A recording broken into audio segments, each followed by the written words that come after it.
Assalamualaikum warahmatullahi wabarakatuh.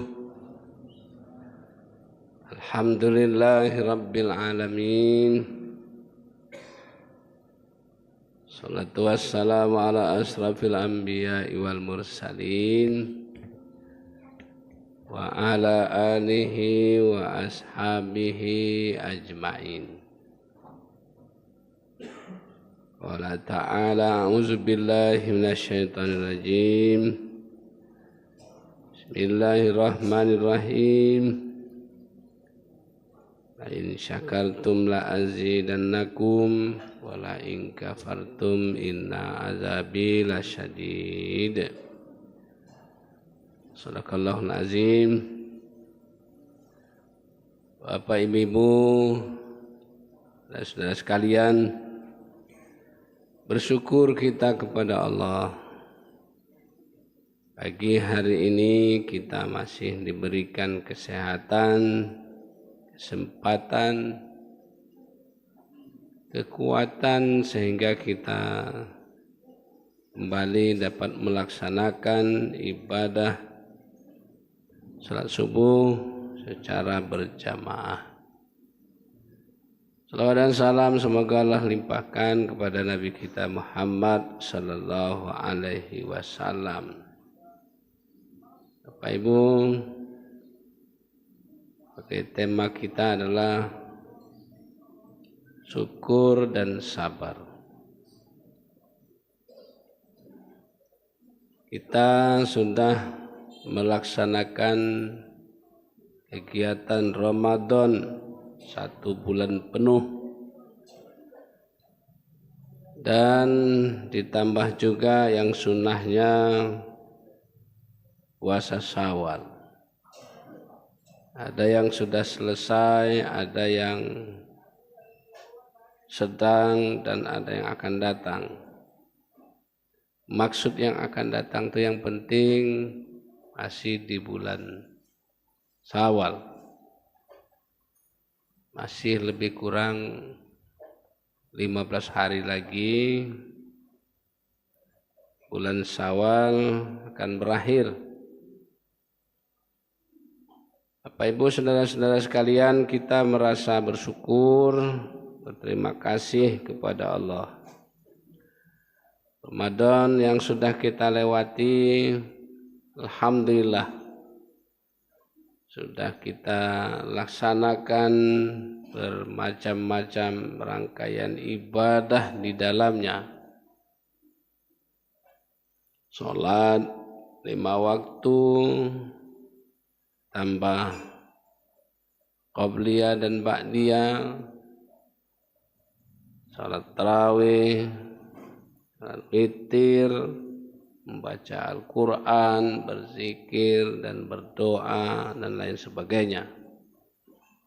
Mudah-mudahan kita berdoa kepada Allah, semoga apa yang kita lakukan itu benar-benar bernilai ibadah di sisi Allah Subhanahu wa ta'ala.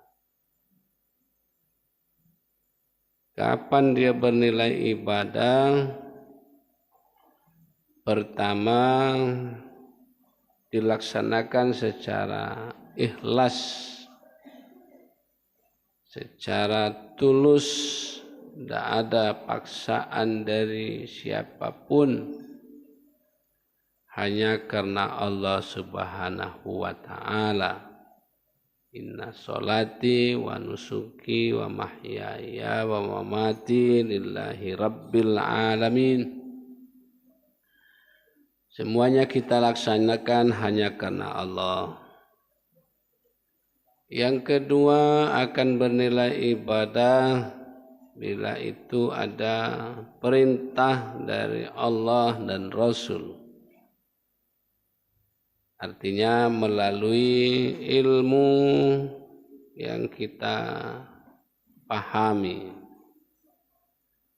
Jadi ibadah tanpa ilmu maka istilahnya ngawur. Ngawur itu tidak sesuai dengan tuntunannya. Maka ibadah kita harus disertai dengan ilmu.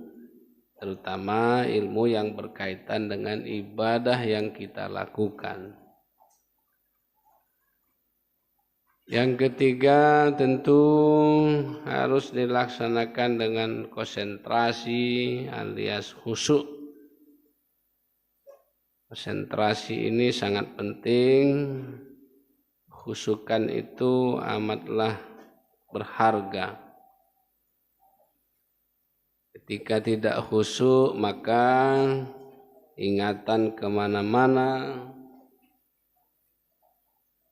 pelaksanaannya mungkin tidak sesuai dengan petunjuk.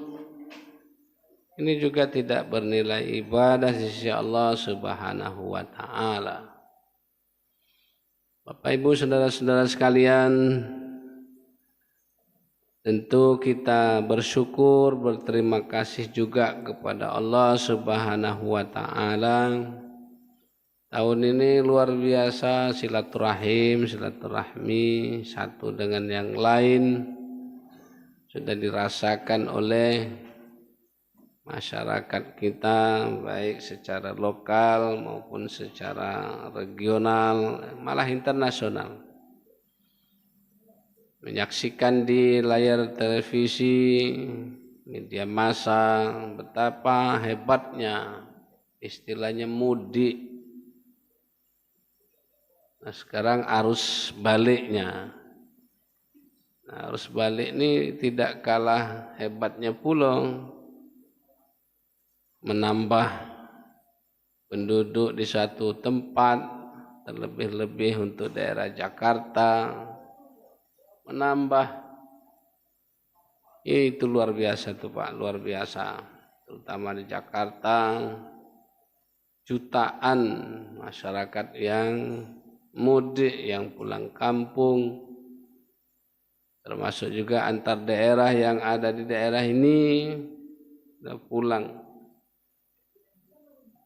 Sekarang sebahagian sudah kembali pulang ke tempat asal.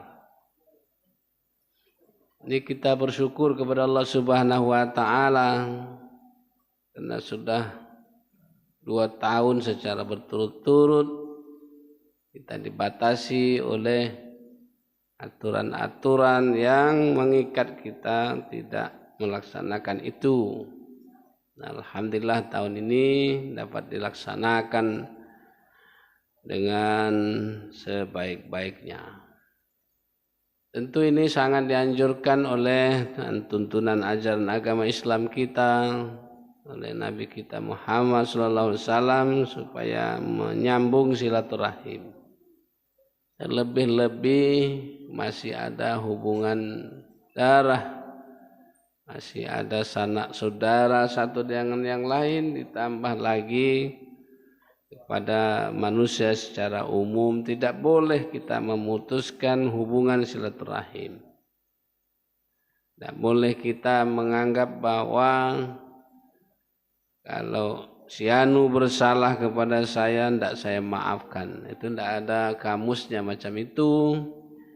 Yang ada perintahnya itu kita memberikan maaf, memberikan kepada seseorang yang bersalah kepada kita, berlapang dada kita memberikan maaf. Ini kesempatan sebenarnya. Jadi Idul Fitri kemarin kesempatan, kalaupun ada clash, kalaupun ada teguran satu dengan yang lain, kesempatan. Tapi terkadang kesempatan ini tidak dimanfaatkan secara maksimal. Masih ada tuh Pak, yang tidak galak berteguran masih ada. Yang tidak memperbaiki hubungan itu masih ada di tengah-tengah masyarakat.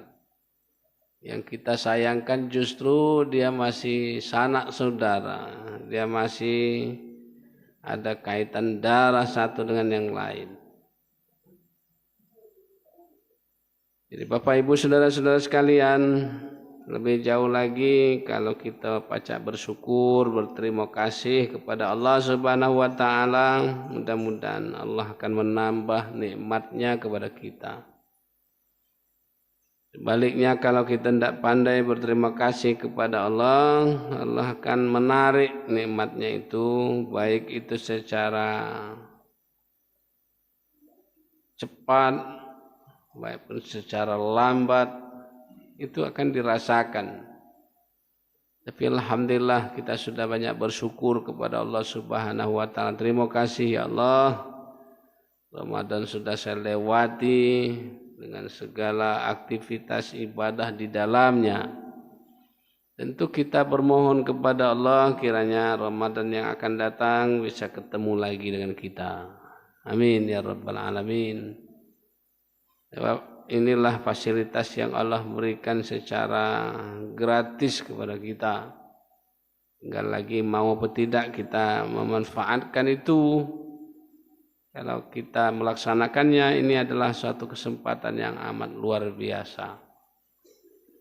Bapak Ibu saudara-saudara sekalian yang saya hormati, yang berikutnya adalah tentu di samping kita syukur kepada Allah, kita bersabar.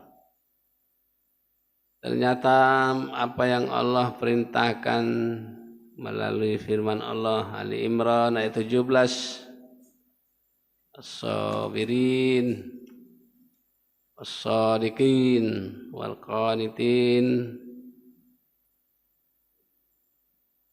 Kita disuruh oleh Allah untuk senantiasa bersabar. As-sabirin, sabar dalam hidup ini. Kita rasakan itu betapa sangat dahsyatnya bila seseorang memiliki kesabaran. Kesabaran dalam hal melaksanakan proses kehidupan kita ini yang lika-likunya sangat luar biasa. Sangat luar biasa Bapak. Jadi kesabaran itu sangat dibutuhkan dalam hidup dan kehidupan ini. Sabar melaksanakan perintah Allah, sabar menerima musibah, sabar tidak melaksanakan yang dilarang oleh Allah Subhanahu wa taala. Ini sangat penting karena dengan kesabaran orang akan dibantu, ditolong oleh Allah Subhanahu wa taala. Innallaha ma'as sabirin. Sungguhnya Allah akan menolong, akan membantu orang-orang yang sabar. Kesabaran ini tentu dikaitkan dengan emosional, emosi, dikaitkan dengan nafsu. Betapa banyaknya orang yang justru melalui hawa nafsunya dia celaka. Dan betapa banyaknya melalui nafsu yang dikendalikan oleh iman dia berhasil. Keberhasilannya itu tentu dikendalikan oleh keyakinan, keimanan kepada Allah Subhanahu wa taala. Bapak Ibu saudara-saudara sekalian, kita yakin bahwa hidup di dunia ini perlu dilandasi oleh keyakinan dan kesabaran kepada Allah Subhanahu wa taala, sehingga apa yang Allah perintahkan kepada kita, kita lakukan dengan tulusan kesabaran yang harus kita menjadi landasannya. Kalau itu sudah, nah insya Allah syukur kita sudah muncul, sabar kita akan diikuti mudah-mudahan. Bukan hanya ibadah khasah dan ibadah amma yang harus diikuti dengan kesabaran. Kalau tidak sabar kita hidup di dunia ini, wah ya agak keteteran juga kita Pak. Kayak kemarin ada ya, kalau tidak sabar kita ya banyak tantangan itu. Harus baju baru, harus rumahnya mentereng, harus. Itu sih boleh kalau memang dia punya kemampuan. Kalau tidak punya kemampuan ya sudah apa adanya baik deh. Apa adanya baik, baju baru dicuci, baru digosok, kan macam itu.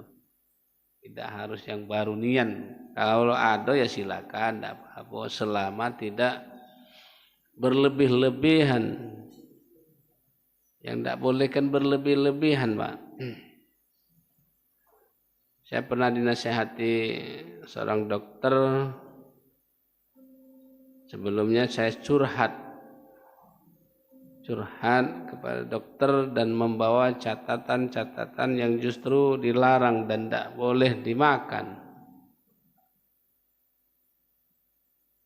Apa kata dokter itu? Bapak, jangan tidak dimakan ini. Daging, jangan tidak dimakan.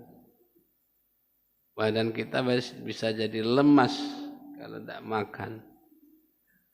Sayur-sayuran yang hijau-hijau, kacang-kacangan, tidak boleh tidak dimakan. Malah ada kaitannya dengan jantung, apalagi kacang yang dari Arab itu, kacang apa namanya. Itu sangat bagus untuk kesehatan. Saya dianjurkan juga ngopi, Pak. Ada kaitan dengan kesehatan. Ngopi, dia punya gas apa, zat apa itu. Masuk gula juga dianjurkan, tapi ujung-ujungnya jangan berlebih-lebihan. Kata dokter itu ya jangan berlebihan, Pak. Makan daging jangan sekali makan setengah kilo atau sekilo, udah ya kayak orang barat itu. Yang hebat orang barat itu, Pak, makan daging bisa dihadapi setengah kilo sekali makan. Lihat di Arab Saudi itu, kalau makan daging, luar biasa, Pak. 1 ekor kambing itu bisa orang 2, bisa orang 3, habis tuh. Habis dia. Tapi dia punya trik supaya tidak mengganggu kesehatan. Tapi yang jelas konsultasi saya dengan dokter itu tidak boleh, Pak, ditinggalkan secara total. Yang boleh itu tidak boleh berlebihan. Makan tidak boleh berlebihan sampai ke leher, sampai apa namanya, kekenyangan istilahnya, sampai termuntah-muntah, saking kenyangnya, tidak boleh. Termasuk beribadah juga, ya. Imam sudah bangun dari sujud, yang ini belum juga. Tinggal nak salam, imam dia belum bangun dari sujudnya. Yang namanya sholat berjamaah itu ngikut imam. Kalau imam lah bangun dari tempat sujud, ya bangun kita Allah Akbar, ya Allah Akbar. Pak bagus, Pak, sujudnya agak lama. Iya. Kalau dewek-dewek mau setengah jam sujudnya tidak apa-apa. Tapi ketika berjamaah kita ngikut imam. Tidak boleh berlebih-lebihan. Malah di masa Nabi ditegur seorang sahabat itu tidak galak balik ke rumah, dia di masjid itulah. Malah dalam satu peristiwa itu seorang bapak itu adalah dikebatnya, diikat pinggangnya supaya jangan jatuh, maksudnya supaya lamo tegak itu. Ketika Nabi datang, ini ada apa ini kok pinggang dikebat-kebat ini, diikat-ikat ini, ditanya, ya saudara, apa ini? Saya mau sehari-harian ya Nabi sholat. No, kata Nabi. Kamu punya istri? Punya ya Nabi. Punya anak? Punya. Dia nak makan itu, dia nak minum itu, nak sekolah kalau yang anak-anak. Akhirnya terdapalah bapak itu dinasihati oleh Nabi, tidak boleh berlebih-lebihan, ya, termasuk beribadah, sholat misalnya, berlebih-lebihan itu dalam artian bahari-harian, ya, bahari-harian. Apa ibu saudara-saudara sekalian, dan ini sangat penting ketika kita melaksanakan sesuatu dengan rasa menahan diri, menahan hawa nafsu, menahan segala sesuatu yang mengakibatkan kita fatal. Inilah yang dinamakan sabar. Laksanakan perintah Allah, Menerima musibah juga begitu. Dan saya sebutkan barulah saya takziah. Sudah sekian hari masih bapak itu memposting betapa sayangnya dengan anaknya. Dan anaknya meninggal. Tiap hari dia posting, tiap hari melalui WA-nya, Instagramnya itu masih menceritakan betapa susahnya, betapa pedihnya. Malah saya tanya, Bapak,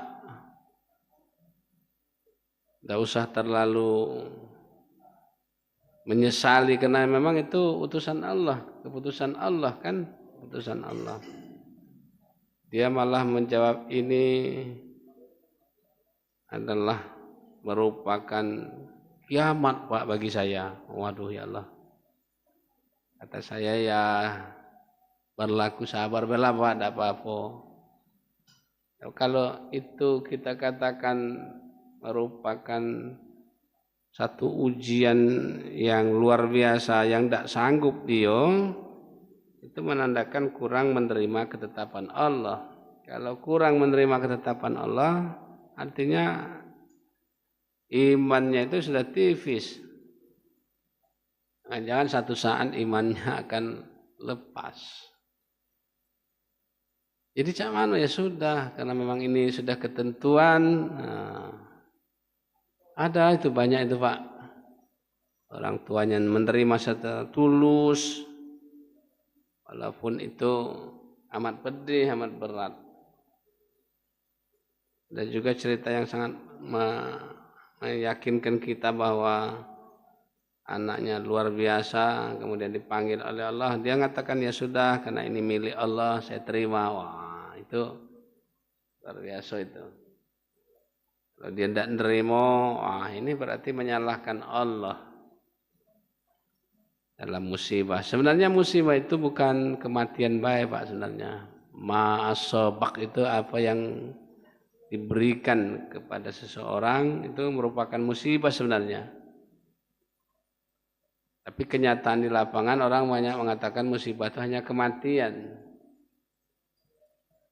Ketika seseorang itu kaya, sugih, itu musibah, itu ujian tuh. Banyak orang yang kaya lulus ujian Pak. Menyaksikan bulan puasa kemarin, wah bagus dia. Dia punya kemampuan. Oh, bukan sih kok masjid diberikannya. Bungkusan nasi itu di sini 50, di situ 50, bukan sih kok masjid Pak. Kalau dikali-kali lumayan juga duitnya tidak ya. Tapi karena dia punya kesabaran dan ujian dari Allah Subhanahu wa taala melalui kekayaan ini biar bisa bantu orang lain dengan ikhlas karena Allah Subhanahu wa taala apapun yang terjadi. Walaupun ada juga kita temukan di tengah masyarakat karena ada keinginan, ada kehendak tidak tercapai keinginannya, bali'i katanya, ambal yang ku wakafkan itu bali'i. No, Masya Allah. Yang lebih susah kalau keramik yang aku wakafkan itu cungkil, kata waduh. Kalau ambal agak mudah lah Pak ngangkatnya. Nah, kalau keramik diangkat lagi, wah itu luar biasa itu. Jadi ujian, belum lagi Pak ujian ya berkaitan dengan nasib misalnya. Ya Allah, ngapo nasib aku cek ini ya Allah. Sama-sama ke pasar aku ya Allah, sama-sama berusaha aku ya Allah. Ngapo yang aku nih seret-seret terus nih. Apa dia lancar nian, yang lancar tadi kadang-kadang puasanya idah, sholatnya tinggal, zakat idah, ada ya, tapi lancar dia. Dalam agama kita dinamakan istijrat. Istijrat itu dinjuk tapi Allah tidak ridho. Dinjuk tapi Allah tidak senang.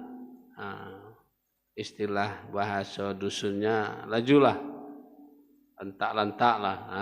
Itu tidak ya. Lajulah lantak-lantak lu dalam artian yang apa tadi tidak kurang redo, kurang apa namanya, kurang tulus nginjuknya. Anak-anak minta beli motor, pertimbangan ayah ibunya mungkin menjadi mudarat, tidak jadi sekolahnya, susah hidupnya.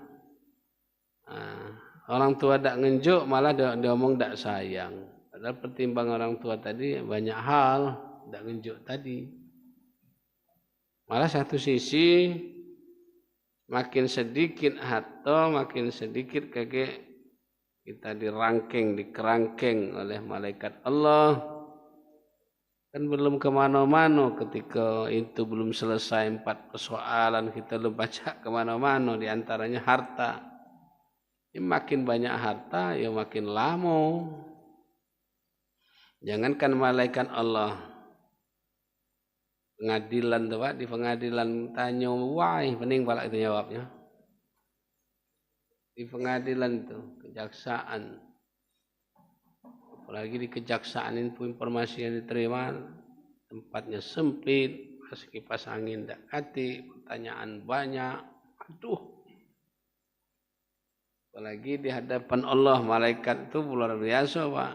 Melebihi hakim tuh pertanyaannya. Sikok harta yang kita miliki baca setengah jam, baca sejam. Sejam di akhirat itu berbeda dengan sejam di dunia ini. Sehari di akhirat itu berbeda dengan sehari di dunia ini. Masya Allah luar biasa. Jadi makin banyak harta kita, makin sabar kita memanfaatkannya itu. Mudah-mudahan kalau dimanfaatkan dalam hal kebaikan, fastabiqul khairat, itu akan membantu, akan menolong manusia itu dewe. Sehingga nanti yang diwakafkan itu bermohon kepada Allah, ya Allah, ini saya diwakafkan oleh Bapak ini, bantu ya Allah kebaikan, bantu ya Allah kalau baca masuk surga. Tapi jangan hanya mengandalkan yang itu baik. Maksud saya jangan mengandalkan itu baik, ya sholatnya jalan. Puasa Ramadannya jalan. Infak, sedekah, zakatnya juga jalan.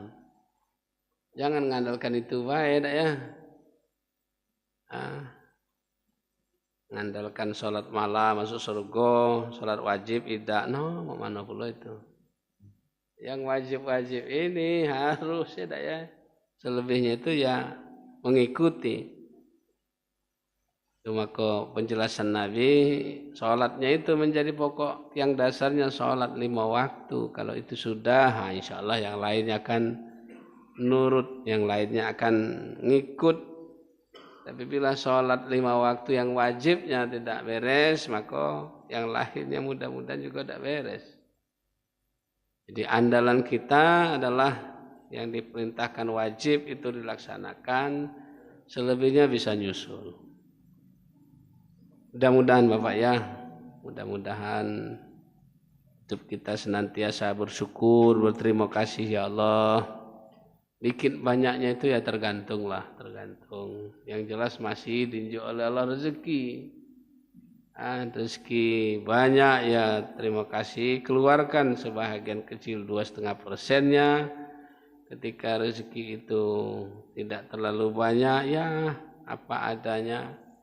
Orang berwakaf 10.000, kita berwakaf 1.000, tidak apa-apa. Yang penting itu berjalan secara normal sesuai dengan kemampuan yang kita miliki. Kemudian juga bersabar kita menghadapi kehidupan ini, baik itu berkaitan dengan ibadah khassah maupun ibadah umum. Jika itu laksanakan, mudah-mudahan Pak Allah akan memberikan jalan yang terbaik buat kita, dimudahkan oleh Allah Subhanahu wa taala sehingga kehidupan kita benar-benar di dalam lingkungan ajaran Allah Subhanahu wa taala. Mari pasca Ramadan ini kita lanjutkan hal-hal yang ke arah kebaikan. Tapi kalau arah keburukan kita putuskan tidak apa-apa. Ngatoi wong selama ini tidak apa-apa lah, sudah Ramadan putus, ada ya. Tapi kalau bulan Ramadan salat jamaahnya berjalan, setelah Ramadan jamaahnya berjalan, wah itu bagus. Infaknya berjalan, sedekahnya berjalan, hubungan silaturahimnya berjalan. Nah ini kita teruskan, kita istiqomahkan. Mudah-mudahan kita tetap di jalur perintah Allah dan sunnah Nabi kita Muhammad sallallahu alaihi wasallam. Terakhir tidak apa-apalah kita maafan satu dengan yang lain. Istilahnya kalau di Indonesia halal bihalal ya. Halal bihalalnya hanya ada di Indonesia Pak. Tapi perintah untuk silaturahim banyak memang. Walaupun ada orang protes, tidak ada Pak. Nabi tidak ada halal bihalal yang bahasa orang Indonesia. Halal ya halal bil halal dengan halal. Maaf maksudnya. Maaf itu sangat dianjurkan, bukan dem Ramadan baik ya. Hari-hari biasa, bulan-bulan biasa, tetap kita saling memaafkan satu dengan yang lain supaya tidak ada mengganjal Pak, tidak ada yang mengganjal kemanusiaan kita satu dengan yang lain. Inilah kajian kita yang pertama setelah Ramadan ini, mudah-mudahan ini akan terlaksana dengan sebaik-baiknya. Terima kasih, mohon maaf. Wassalamualaikum warahmatullahi wabarakatuh.